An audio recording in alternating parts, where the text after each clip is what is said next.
Saving Notre Dame chronicles effort to rebuild France's famous cathedral. It's the ultimate restoration and a perfect synergy between science and history. On April 15, 2019, the world watched in horror as the roof of the famed Notre Dame Cathedral in Paris caught fire. The blaze spread rapidly, and for several nail-biting hours, it seemed this 850-year-old Gothic masterpiece might be destroyed entirely. Firefighters finally gained the upper hand in the wee hours of the following morning. Almost immediately after the fire had been extinguished, French President Emmanuel Macron vowed to rebuild Notre Dame. But first, the badly damaged structure had to be shored up and stabilized, and interdisciplinary teams of scientists, engineers, architects, and master craftspeople assembled to determine the best way to proceed with the restoration.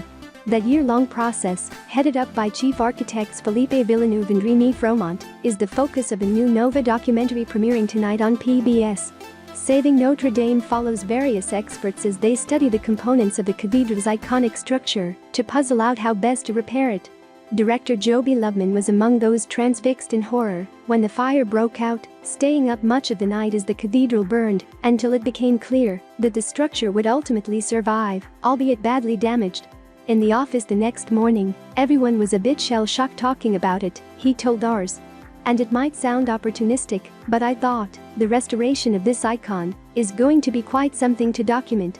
Lubman and his development team reached out to the appropriate authorities, and within a few weeks they were sitting in on meetings with scientists, architects, engineers, and others combining their expertise to restore Notre Dame to its former glory. It's the ultimate restoration and a perfect synergy between science and history, he said.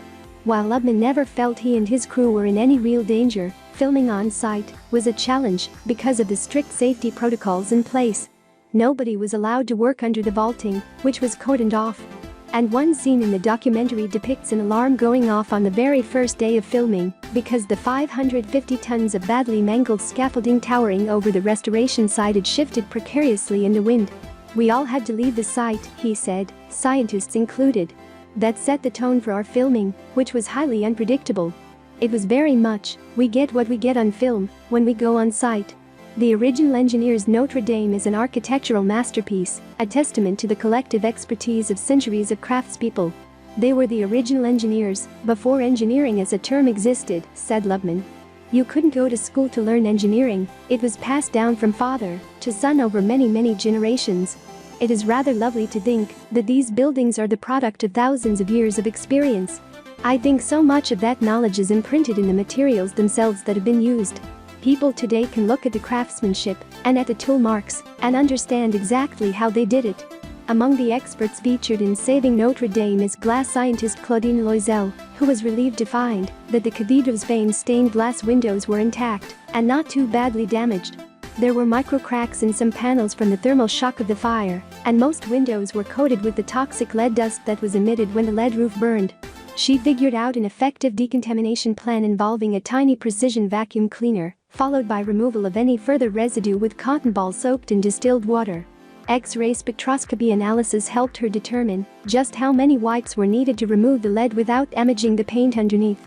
For that segment, Lubman also took his film crew to York, where conservationists have adopted a new preservation approach to the stained glass windows of York Minster Cathedral.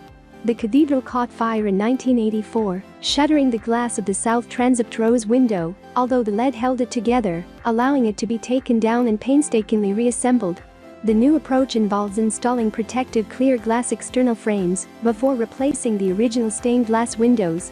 The gap between them improves ventilation and prevents condensation from building up on the original stained glass, as well as protecting it from damaging UV rays. The lessons learned from the York Minster fire proved helpful to Parisian firefighters. They learned that they must not spray water onto the glass, they have to cool the stone around the glass, said Lubman.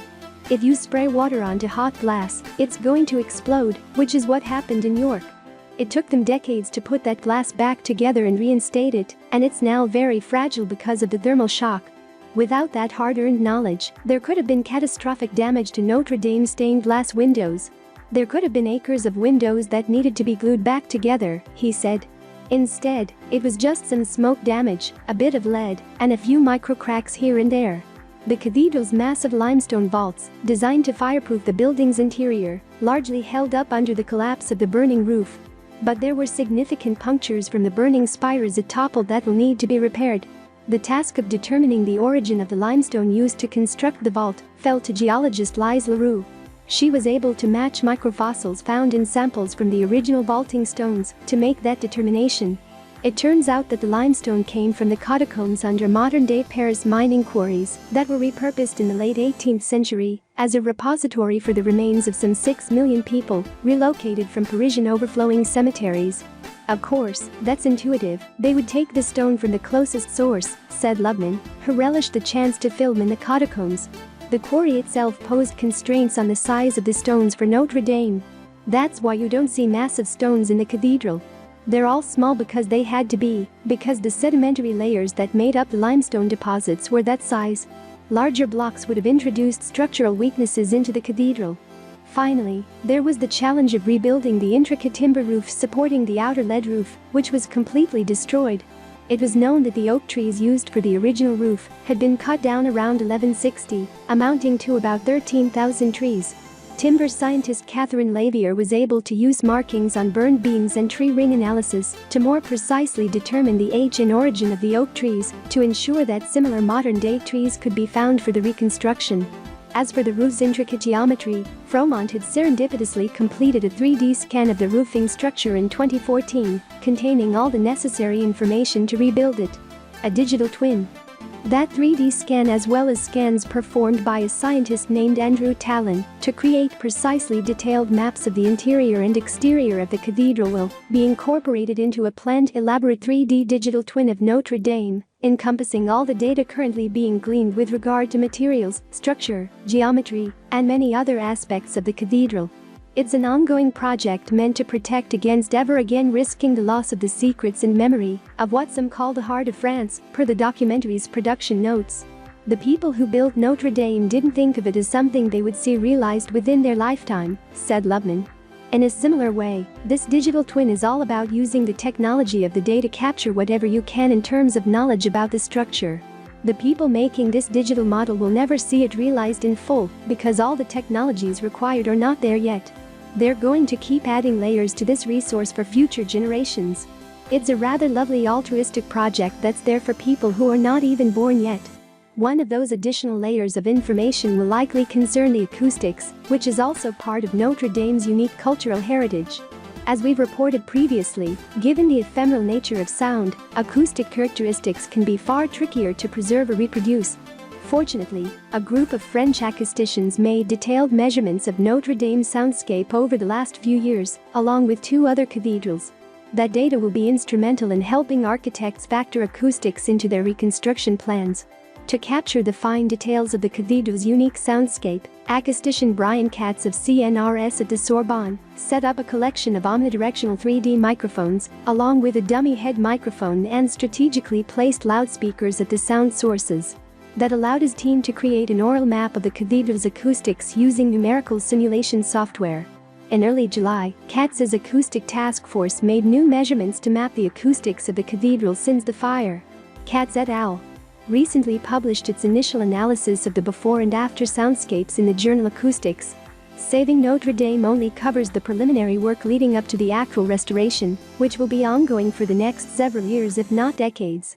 Lubman is definitely keen to get his crew back on site to document that process as well, hopefully all the way through the ultimate reopening of the cathedral. The pandemic has precluded that for now, but we can probably look forward to additional episodes in the future.